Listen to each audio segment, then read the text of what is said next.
Robohnya girder pada pembangunan flyover Bantayan yang menimpa jalur kereta api Gunung Megang Penanggiran mengakibatkan 2 pekerja tewas dan 8 lainnya luka-luka.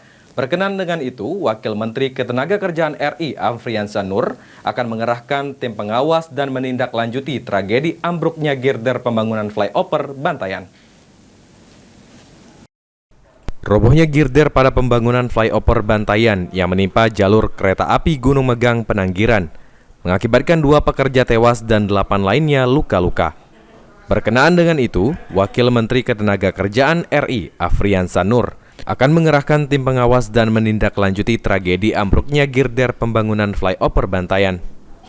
Wakil Menteri Ketenagakerjaan RI Afriyansa Nur mengatakan, tim pengawas di tingkat kabupaten kota akan diturunkan ke lokasi jalur kereta api Gunung Megang Penanggiran serta melakukan evaluasi TKP mengenai kepastian jumlah korban. Pengawas kita di tingkat provinsi dan kabupaten sudah turun ke lapangan dan sedang melakukan evaluasi. Tidak ada yang meninggal ya? Ada berapa orang? 3 orang yang meninggal. Nah, nanti kita akan berdalam seperti apa kejadiannya.